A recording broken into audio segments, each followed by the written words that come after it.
Hello, everyone, and welcome back to Everyday Anarchism, the show that finds anarchism, cooperation, non-domination, mutual aid in your everyday life. I am your host, Graham Culbertson. This episode is about a figure I somehow have not had an episode about yet, Oscar Wilde, the famous playwright and little-known anarchist. This is another episode that I created for my other podcast, AIdeas. But since it's about an anarchist thinker and his thoughts on automation and slavery, I thought those of you who enjoy everyday anarchism might want to hear it. If you are subscribed to both feeds, it is a duplicate. If not, please enjoy.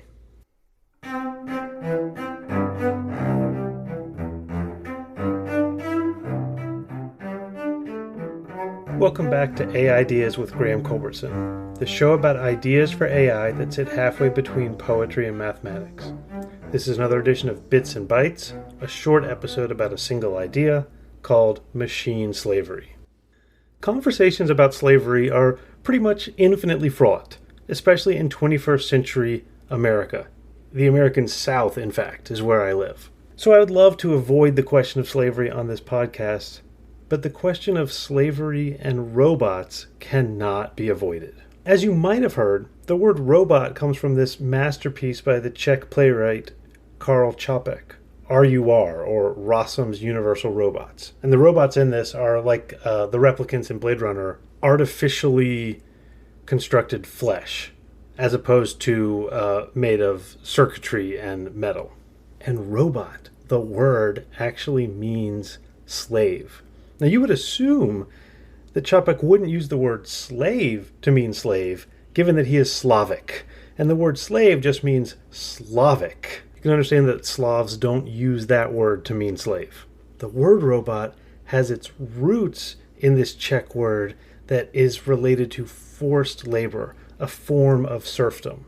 Serfdom being another form of slavery. At this point, I have to say, if you're an American, I think you just are going to need to suspend your sense of what the word slave or slavery mean. Presumably you're thinking person of African descent held as chattel between 1619 and 1865 in one of the colonies or states of the United States. And while I think that's actually probably too simplistic of an understanding of slavery in the American context, it is way, way too limited to be any use to us when we are thinking about machine slavery. I will put in the show notes, since I mentioned it, an article by the historian Nell Irvin Painter for what's wrong with some of the more simplistic understandings of American slavery, like the ones in the New York Times 1619 Project, for example. You can check out the Painter article, and I think she will open your mind about American slavery. But for the purposes of this podcast, in this broader sense of slavery, a sense of slavery that goes as far back as humanity goes, as opposed to just to 1619, slavery more or less means forced labor. It means a person who has to work for someone else as opposed to for their own benefit. So using this loose sense of slavery, most people in most civilizations in recorded history have been slaves. Farmers are not slaves if they own their own land, but everyone who has a boss, a master, someone higher up for them in the authority who gets the money from their labor and then pays them some sort of wages is a version of a slave. This means modern day factory workers, even if they are paid pretty well, are slaves in that they have no choice to work.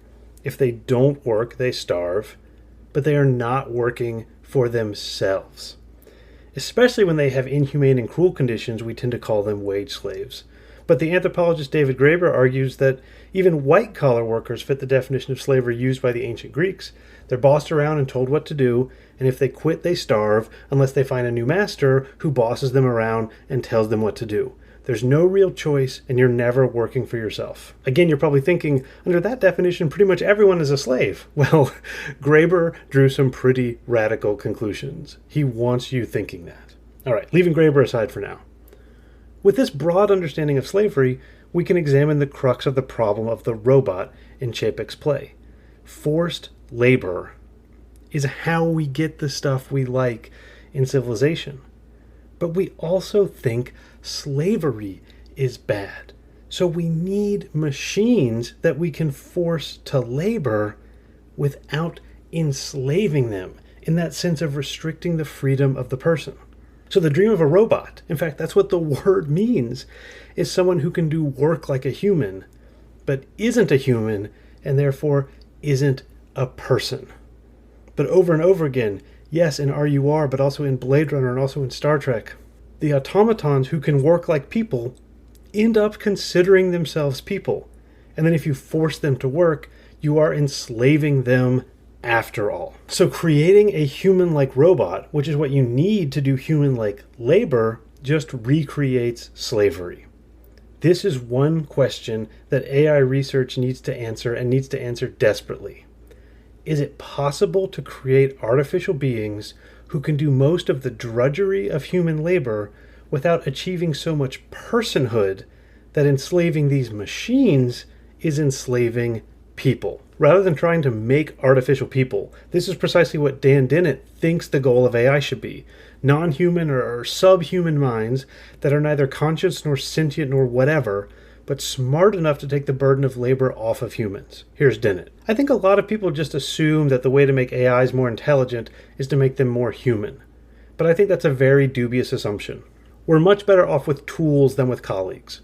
We can make tools that are smart as the dickens, and use them and understand what their limitations are without giving them ulterior motives, purposes, a drive to exist and to compete and to beat the others. Those are features that don't play any crucial role in the competences of artificial intelligence. So for heaven's sakes, don't bother putting them in. Now, I'm not actually convinced it's possible to build AI this smart without any of those drives. I have lots of thoughts about this idea. That's going to have to be a different episode. For now, I think we should stipulate that if this is possible, it seems like a sensible goal. Machines that eliminate the need for human slavery without reinventing slavery. And here's someone else who expressed this same idea, the anarchist playwright and essayist Oscar Wilde. Up to the present, man has been, to a certain extent, the slave of machinery.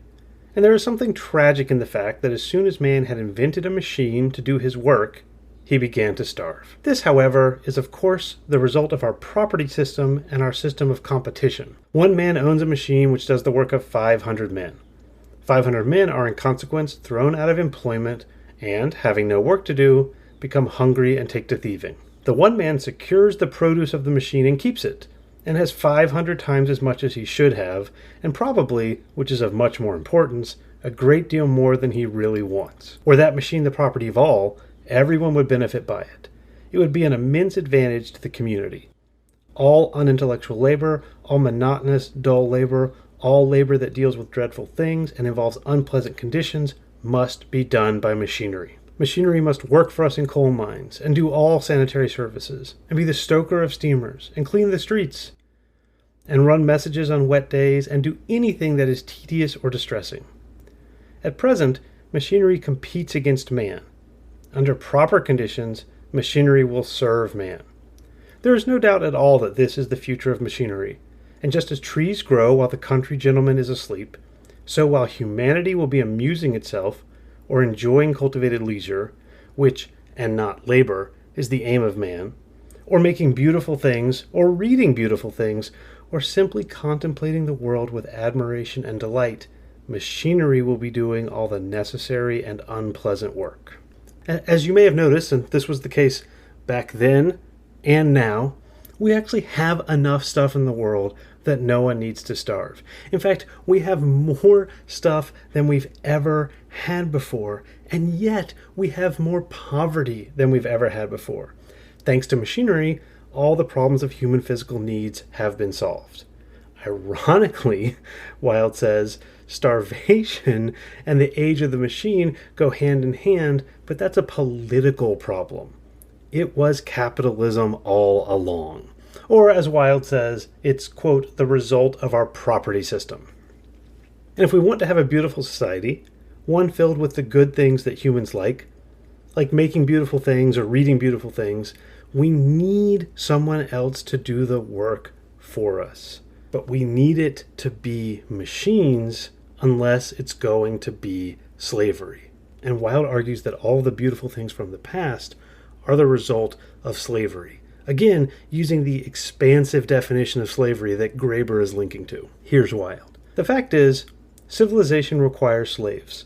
The Greeks were quite right there. Unless there are slaves to do the ugly, horrible, uninteresting work, culture and contemplation become almost impossible. Human slavery is wrong, insecure, and demoralizing. On mechanical slavery, on the slavery of the machine, the future of the world depends. And when scientific men are no longer called upon to go down to a depressing East End and distribute bad cocoa and worse blankets to starving people, they will have delightful leisure in which to devise wonderful and marvelous things for their own joy and the joy of everyone else. There will be great storages of force for every city and for every house if required, and this force man will convert into heat, light, or motion, according to his needs. Is this utopian? A map of the world that does not include utopia is not worth even glancing at, for it leaves out the one country at which humanity is always landing. And when humanity lands there, it looks out and, seeing a better country, sets sail. Progress is the realization of utopias. So, according to Wilde, slavery is utterly necessary for a civilization of beautiful things, and slavery is horrible if it's done to humans. A utopia is a world in which slavery exists, but it exists for machines who do not have personhood. Is this possible? Can humans create new minds which hear enough of the hum of humanity that they do what we want them to, but do not share enough forms of life with us that we don't need to feel bad about enslaving them? Like I said, I don't actually think so. I don't think this utopia could actually exist. But in the meantime, while we don't know if it's possible or not, it does seem like a utopia worth sailing towards. This has been another edition of Bits and Bytes from AIdeas. Please believe in other minds.